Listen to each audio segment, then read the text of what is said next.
Hi friends, welcome back to our channel. అందరూ ఎలా ఉన్నారండి? ఈరోజు వీడియోలో మన ఆడవాళ్ళకి చాలా బాగా ఉపయోగపడే కొన్ని కొత్త యూస్ఫుల్ టిప్స్ అయితే ఉన్నాయి.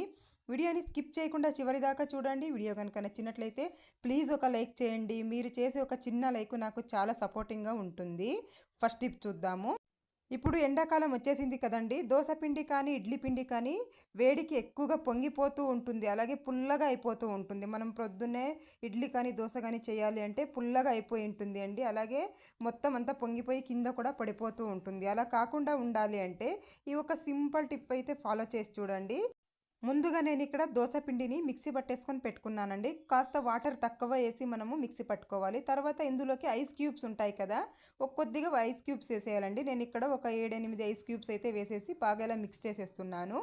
ఇలా అయినా చేసుకోవచ్చు, లేదంటే మనము మిక్సీ పట్టుకునేటప్పుడు మిక్సీ జార్లో కూడా ఒక రెండు ఐస్ క్యూబ్స్ వేసేసి మనం మిక్సీ పట్టేసుకోవచ్చు అండి. వాటర్ తక్కువగా వేసి ఐస్ క్యూబ్స్ వేసేసి మనము మిక్సీ పట్టేసుకోవచ్చు. ట్రై చేసి చూడండి. ఇలా కనుక చేసి మనం మూత పెట్టి పెట్టేసుకున్నాం అనుకోండి, ఎక్కువ పొంగు రాకుండా ఉంటుంది, అలాగే పుల్లగా అవ్వకుండా ఉంటుందండి. ఎండాకాలం చాలా బాగా ఉపయోగపడుతుంది. ట్రై చేసి చూడండి. నెక్స్ట్ టిప్ చూద్దాము. మనం కుక్కర్లో రైస్ వండుకుంటూ ఉంటాం కదా, అలాంటప్పుడు పైన వైపు అన్నం పొడిపొడిలాడుతూ ఉంటుంది, కానీ కింద వైపు అయితే ముద్దలాగా అయిపోతూ ఉంటుందండి. అలా కాకుండా ఉండాలంటే కొద్దిగా ఆయిల్ వేసేసేయండి కుక్కర్లో. ఇలా ఆయిల్ వేసేసి ఇలా స్ప్రెడ్ చేసేసి మనము బియ్యం కనుక వేసేసి అన్నం వండుకున్నామే అనుకోండి, ఎన్ని కావాలో అన్ని వాటర్ వేసేసుకొని చాలా చక్కగా అయితే పొడిలాడుతూ వస్తుంది. ట్రై చేసి చూడండి. నెక్స్ట్ టిప్ చూద్దాము. మనం టిష్యూ పేపర్లు అయితే ఇక్కడ ఓపెన్ చేసేస్తూ ఉంటాం కొత్తగా తెచ్చినప్పుడు. ఇలా ఓపెన్ చేసామంటే తీయడానికి కష్టంగా ఉంటుందండి బయటికి. అలాగే అన్నిటి మీద దుమ్ము పడిపోతూ ఉంటుంది. అలా కాకుండా చూడండి, ఇలా మధ్య భాగంలో ఇలా పట్టేసుకొని ఇలా కాస్త ఇలా తిప్పినట్టు చేసి ఇలా కట్ చేసేసుకోవాలండి. ఇలా కనుక కట్ చేసేసామనుకోండి, మనకు టిష్యూ పేపర్స్ అనేవి ఒక్కొక్కటే తీసుకోవడానికి ఈజీగా ఉంటుంది. అలాగే దుమ్ము పట్టకుండా కూడా ఉంటుందండి. చూడండి, ఇలా ఒక్కొక్కటే మనకి ఎన్ని కావాలో అన్నీ ఒక్కొక్కటే ఇలా తీసుకోవడానికి ఈజీగా ఉంటుంది. ట్రై చేసి చూడండి. నెక్స్ట్ టిప్ చూద్దాము. మనం కొత్తిమీర రేటు తక్కువ ఉంది అనేసి ఎక్కువగా తెచ్చేస్తూ ఉంటాము. ఒక్కొక్కసారి కట్టలుగా ఇలా తెచ్చేస్తూ ఉంటాము. ఇది ఎక్కువ రోజులు ఫ్రెష్‌గా ఉండదండి. తొందరగా స్మెల్ అనేది వెళ్ళిపోయి అలాగే కుళ్ళిపోతూ ఉంటుంది. అలా కాకుండా ఉండాలి అనంటే చూడండి, ఇలా వేరు భాగం మొత్తం ఇలా కట్ చేసేసుకోవాలి. ఇలా కింద వైపు ఇలా కట్ చేసేసి మనము దీన్ని నేను 2 భాగాలుగా చేసుకుంటున్నానండి. తర్వాత ఇందులో ఏదైనా పండిన ఆకులు కానీ, లేదంటే గడ్డి కానీ, లేదంటే ఏదైనా కుళ్ళిపోయిన ఆకులు కానీ ఇలాంటివి తీసేసేయాలి. పండిన ఆకులు ఇలాంటివి ఉంటే తొందరగా పాడైపోతుందండి. అందుకని అవన్నీ తీసేసి తర్వాత టిష్యూ పేపర్ తీసేసుకున్నాను నేను ఇక్కడ ఒకటి. టిష్యూ పేపర్లో ఇలా గట్టిగా ఇలా రోల్ చేసేసేయాలి. ఇలా గట్టిగా చుట్టేసి కనుక మనం దీన్ని ఇలాంటి ఒక బాక్స్లో కనుక స్టోర్ చేసేసామనుకోండి, ఎక్కువ రోజుల దాకా ఫ్రెష్గా ఉంటుంది. ఇలా స్టోర్ చేసేసి ఫ్రిడ్జ్లో పెట్టేసుకున్నాం అనుకోండి, ఎప్పుడు కావాలో అప్పుడు తీసి యూజ్ చేసుకోవచ్చు. నేను ఇక్కడ ఈ బాక్స్లో పడ్డదండి, నేను అందుకని వేరే బాక్స్లో కూడా స్టోర్ చేసేసుకుంటున్నాను. ఇలా స్టోర్ చేసేసి మనం ఫ్రిడ్జ్లో కనుక పెట్టేసుకున్నాం అనుకోండి, ఎక్కువ రోజుల దాకా ఫ్రెష్గా ఉంటుంది, స్మెల్ పోదు, అలాగే పాడవకుండా ఉంటుంది. ట్రై చేసి చూడండి. నెక్స్ట్ టిప్ చూద్దాము.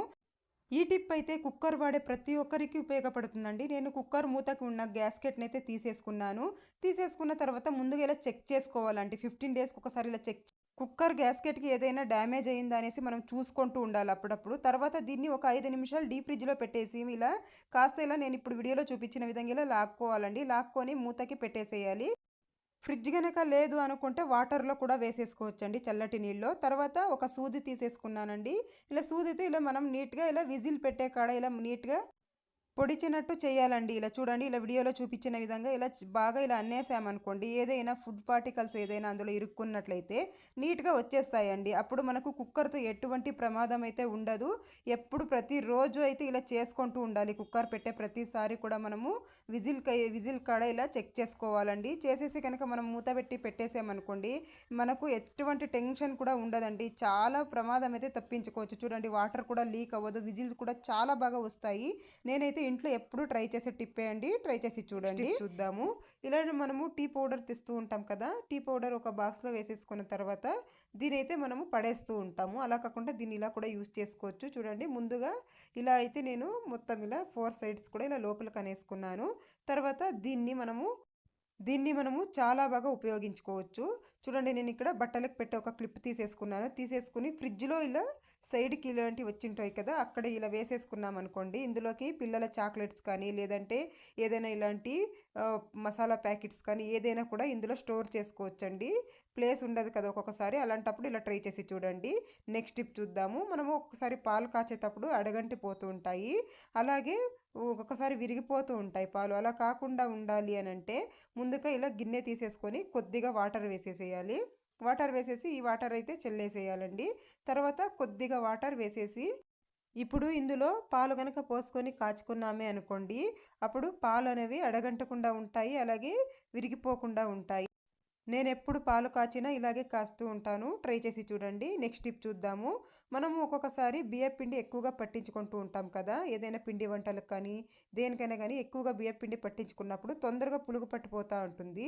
అలా బియ్యపిండి పురుగు పట్టకుండా ఒక 6 నెలల దాకా గానీ ఫ్రెష్‌గా ఉండాలి అంటే ఇలా ట్రై చేసి చూడండి. ముందుగా నేను ఒక 2 సార్లు బియ్యాన్ని ఇలా శుభ్రంగా కడిగేశాను. ఎంత కావాలో అంత తీసుకొని. తర్వాత ఇలా ఒక 4, 5 గంటల సేపు ఎండలో ఎండించుకున్నానండి. ఎండ లేని వాళ్ళు ఒక రోజంతా నీటిలోనే ఎండించుకుంటే సరిపోతుంది. ఇలా బాగా ఎండించుకున్న తర్వాత వీటిల్ని వేయించుకోవాలండి. ఒక కడాయి పెట్టేసి కడాయిలో బియ్యం కొద్దిగా ఇలా వేసుకొని వేయించాలి. ఇవి ఎలా వేగాలంటే మనం ఇలా పట్టుకుంటే బియ్యం అనేవి కాలుతూ ఉండాలి. ఎక్కువ ఎర్రగా అవ్వకూడదండి. ఇలా కాలుతూ ఉండాలి. ఇలా వేయించుకున్న తర్వాత ఇలా ఒక గిన్నెలో వేసేసి ఇవి చల్లార్చాలండి. ఇవి చల్లారేదాకా ఆగాలి. ఇలా చల్లార్చిన తర్వాత కనుక మనము మిషన్ పట్టించుకున్నామే అనుకోండి 6 నెలల దాకా ఫ్రెష్‌గా ఉంటుందండి. కొంచెం కూడా పురుగు పట్టదు. మనకి ఏవి పిండి వంటలు కావాల్సినా కూడా ఇందులో చేసేసుకోవచ్చు. ట్రై చేసి చూడండి. నెక్స్ట్ టిప్ చూద్దాము. నేను ఇక్కడ కొద్దిగా విమ్ లిక్విడ్ అయితే ఒక గిన్నెలో వేసేసుకుంటున్నాను. మీ దగ్గర ఏ లిక్విడ్ ఉంటే అది వేసేసుకోండి గిన్నెలో తోమేది. తర్వాత కొద్దిగా నిమ్మకాయ ఇలా ఇందులోకి పిండేసుకోవాలి.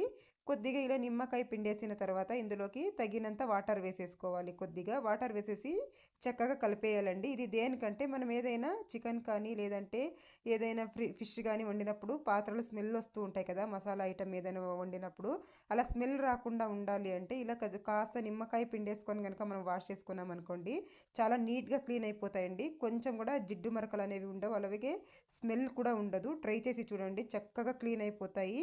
ఎప్పుడైనా కూడాను మనము మసాలా ఐటమ్స్ వండినప్పుడు ఇలా ట్రై చేసి చూడండి. ఇంట్లో సోపులు ఉంటాయి కదండి. ఒక సోప్ తీసేసుకొని ఇలా చిన్నగా పీసెస్ లాగా కట్ చేసుకోవాలి.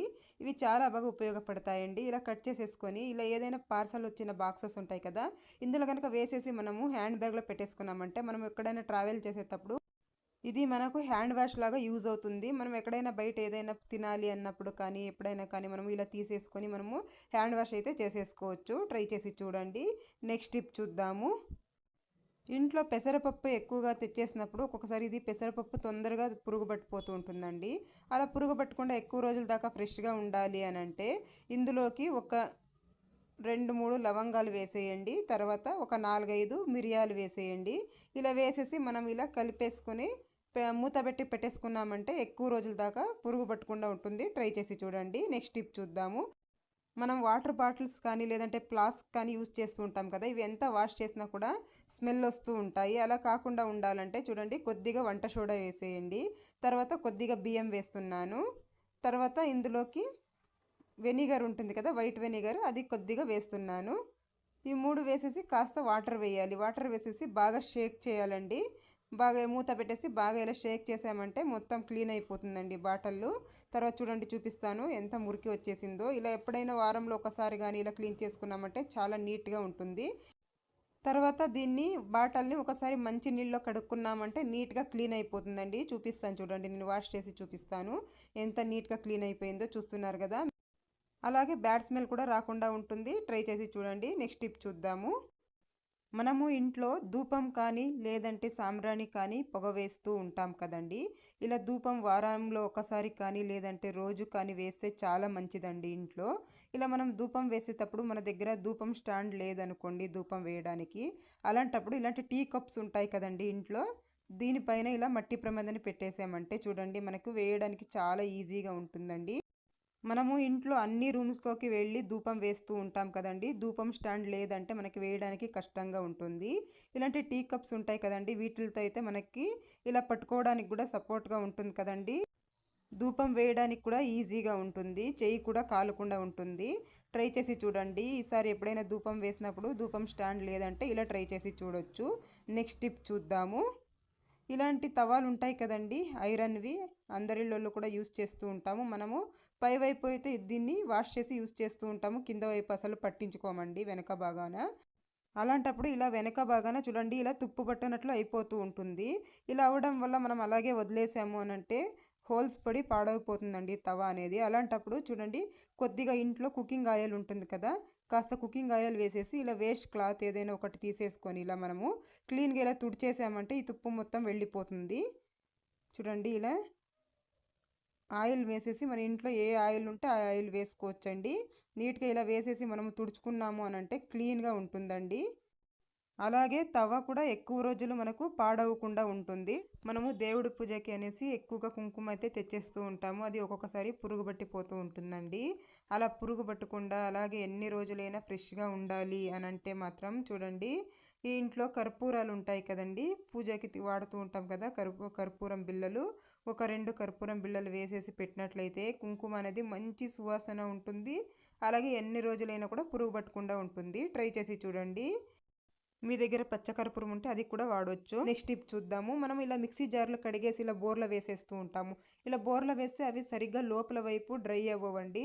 అలాంటప్పుడు ఏం చేయాలంటే ఇలా ఏదైనా స్పూన్స్ ఉంటాయి కదా ఇంట్లో, ఒక స్పూన్ తీసేసుకొని ఇలా పెట్టేసి ఇలా బోర్లో వేసేస్తే ఇలా గ్యాప్ ఉండడం వల్ల తొందరగా డ్రై అయిపోతుందండి.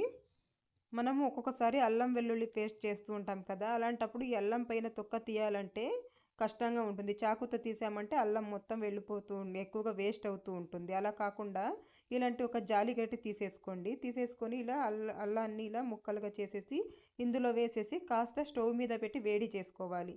ఎక్కువసేపు ఏం వేడి చేసే అవసరం లేదు. లైట్గా ఇలా వేడి చేసామంటే చాలు. అల్లం ఏం కాలదండి. అల్లం వెల్లుల్లి పేస్ట్ చేసేటప్పుడు మనం కనుక ఇలా చేసుకున్నామంటే అల్లంలో ఏదైనా తడి ఉన్నా కూడా పోతుంది. అల్లం వెల్లుల్లి పేస్ట్ అనేది మనకి ఎక్కువ రోజులు ఫ్రెష్గా ఉంటుంది. చూడండి ఇలా కాస్త వేడైనప్పుడు మనం లైట్గా చాకుతో ఇలా అన్నామంటే చాలు, నీట్గా వచ్చేస్తుందండి పొట్టు. చూడండి తొక్క మాత్రం నీట్గా ఇలా వచ్చేస్తుంది. అసలు మనం ఎక్కువ శ్రమ పడే పని లేదు. అల్లం కూడా వేస్ట్ అవ్వదు. జస్ట్ పొట్టు మాత్రమే ఇలా వచ్చేస్తుంది. ఎప్పుడైనా ఎక్కువగా అల్లం పొట్టు తీయాలి అన్నప్పుడు ఇలా ట్రై చేసి చూడొచ్చు. ఇలా చేస్తే మనకు అల్లం ఎక్కువగా వేస్ట్ అవ్వదు. ఇంట్లో ఒక్కొక్కసారి ఎండు కొబ్బరి ఎక్కువగా ఉంటుంది కదండి, ఇది ఎక్కువ రోజులు నిలువ ఉండదు, తొందరగా బూజు పెట్టిపోతూ ఉంటుంది. అలా కాకుండా చూడండి ఇలా మధ్యలోకి కట్ చేసేసి దీన్ని ఒక 3-4 రోజులు ఎండలో పెట్టేసేయాలి. ఎండలో పెట్టేసి తర్వాత ఇంట్లో నెయ్యి ఉంటుంది కదండి, కాస్త నెయ్యి అప్లై చేయాలండి. నెయ్యి అప్లై చేసేసి మనం ఒక బాక్స్లో స్టోర్ చేసి పెట్టుకున్నాము అంటే ఎన్ని రోజులైనా కూడా చెడిపోకుండా ఉంటుందండి. ఫ్రిడ్జ్లో పెట్టకుండా బయట పెట్టినా కూడా ఎక్కువ రోజుల దాకా ఫ్రెష్గా ఉంటుంది. ఊరికే కాస్త ఇలా నెయ్యి వేలుతో ఇలా తీసేసుకొని ఇలా స్ప్రెడ్ చేసామంటే చాలు, ఎక్కువ ఏం అవసరం లేదండి. ఒకసారి ట్రై చేసి చూడండి. చూడండి మనము ఇలా హార్లిక్స్ అయితే కొద్దిగా వేసేసి అలాగే పెట్టేస్తాము. అలా పెట్టినా కూడా గట్టిగా గడ్డల్లా అయిపోతుంది హార్లిక్స్. అలా కాకుండా ఉండాలంటే ఇలా చిన్నగా ఇలా ఫోల్డ్ చేసేసి ఇలాంటి రబ్బర్స్ ఉంటాయి కదండి ఇంట్లో, దీన్ని వేసేసేయండి. ఇలా కనుక వేసి మనం స్టోర్ చేసుకున్నట్లయితే హార్లిక్స్ అనేది గడ్డలు కాకుండా ఉంటుందండి. మనకి ఎప్పుడు కావాలో అప్పుడు తీసి యూస్ చేసేసుకోవచ్చు. అంటే నెక్స్ట్ టిప్ చూద్దామండి. మనం ఇలా దంచే రోల్ అయితే యూస్ చేస్తూ ఉంటాం కదా చిన్న చిన్నవి, ఇలాగే పెట్టేసామంటే ఇందులోకి పురుగులంట అలాగే బల్లులు బుద్ధింకులు అన్నీ పారాడతాయండి. అలా కాకుండా చూడండి ఇలా వాటర్ బాటిల్ కింద వైపు ఉంటుంది కదా, దీన్ని ఇలా కట్ చేసి కనుక మనం ఇలా సెట్ చేసేసామంటే ఇందులోకి ఏమి కూడా పోవండి. చూడండి ఇంత నీట్గా టైట్గా కూర్చొనిస్తుంది. మనకి ఎప్పుడు కావాలో అప్పుడు తీసి యూస్ చేసేసుకోవచ్చండి. కడిగే పని కూడా ఉండదు. ఒకసారి కడిగి పెట్టుకున్నామంటే వాడేటప్పుడు కడిగే పని ఉండదండి. నెక్స్ట్ టిప్ అండి, ఇలా మనము ఆయిల్స్ అయితే వాడేసి ప్యాకెట్స్ పడేస్తూ ఉంటాం కదా, అలా కాకుండా చూడండి ఇలా పైవైపు కట్ చేసేసుకోవాలి. ఇలా నీట్గా కట్ చేసేసుకున్న తర్వాత ఇందులో ఎంతో కొద్దిగా ఆయిల్ అయితే ఉంటుంది కదండి, మనము చపాతీలు చేసేసి ఇలా కాస్త చపాతీ పిండి మిగిలిపోతూ ఉంటుంది కదా, దాన్ని మనము ఈ కవర్లో వేసేసి ఇలా గట్టిగా ఇలా చుట్టేసి ఫ్రిడ్జ్లో పెట్టేసేయాలి. ఇలా కనుక పెట్టినట్లయితే చపాతీ పిండి అనేది గట్టి పడకుండా ఉంటుంది. చపాతీలు కూడా చాలా సాఫ్ట్గా వస్తాయండి. మనం ఫ్రిడ్జ్లో నుంచి తీసిన వెంటనే చపాతీలు చేసేసుకోవచ్చు. ట్రై చేసి చూడండి ఫ్రెండ్స్. నెక్స్ట్ టిప్ చూద్దాము. ఒక్కొక్కసారి మనం ఎంత ప్రయత్నించినా కూడా దోశలు అనేవి నీట్గా రానేరవండి, చినిగిపోతూ ఉంటాయి. అలాంటప్పుడు ఈ యొక్క చిన్న టిప్ అయితే ఫాలో చేసి చూడండి. ఎంత పాత తవా అయినా కూడాను మనకు దోశలు అనేవి చక్కగా వస్తాయండి. ముందుగా స్టవ్ వెలిగించేసి మనము ఈ తవా అయితే పెట్టేసుకున్నాను. తర్వాత కొద్దిగా సాల్ట్ వేసేసి ఒక అరచెక్క నిమ్మకాయ తీసేసుకొని ఇలా నిమ్మరసం మొత్తం ఇలా పిండేసాను సాల్ట్ మీద. తర్వాత ఇలా బాగా రుద్దుతూ ఉండాలండి. మంటని మనము లో ఫ్లేమ్లో పెట్టేసుకొని ఇలా బాగా ఇలా రుద్దుతూ ఉంటే ఇందులో ఉన్న జిడ్డు కానీ అంత మొత్తం నీట్గా వెళ్ళిపోతుందండి. దోశలు అనేవి మనకు ఎంత పాత తవా అయినా కూడా చాలా చక్కగా వస్తాయి. ఇలా మనకు నాన్ స్టిక్ తవా అనే కాదండి, ఐరన్ తవా కూడా ఇలాగే క్లీన్ చేసేసుకోవచ్చు. ఇలా గనక చేసుకున్నామనుకోండి, ఒక్కొక్కసారి మనం ఆనియన్ రుద్దుతూ ఉంటాం కదా! దోసలు సరిగ్గా రావనేసి. అలా రుద్దే పనే ఉండదండి. చూడండి ఇప్పుడు నేనైతే వాటర్‌తో వాష్ చేసుకొని తెస్తాను. తర్వాత ఇలా వాష్ చేసిన తర్వాత కొద్దిగా ఆయిల్ వేసేసి, ఒక టిష్యూ పేపర్ తీసేసుకొని చక్కగా ఇలా స్ప్రెడ్ చేసేసేయాలండి. మనం ఎప్పుడైనా ఖాళీగా ఉన్నప్పుడు ఇలా చేసి అనుకోండి, దోసలు వేసేటప్పుడు టెన్షన్ ఉండదు. చూడండి ఇలా మొత్తం ఇలా ఆయిల్ అప్లై చేసేసాను. తర్వాత దోసలు వేసి చూపిస్తాను చూడండి. ఎంత చక్కగా వస్తాయి అసలకి. ఇలా గనక చేసి పెట్టేసుకున్నామనుకోండి మనకు టెన్షన్ లేకుండా ఉంటుంది. ట్రై చేసి చూడండి. ఇదండి ఇవాల్టి వీడియో. మీకు గనుక వీడియో నచ్చింది అనుకుంటే లైక్ చేయండి, షేర్ చేయండి, ఛానల్‌కి సబ్స్క్రైబ్ చేసుకోండి friends. Thank you. Thank you for watching.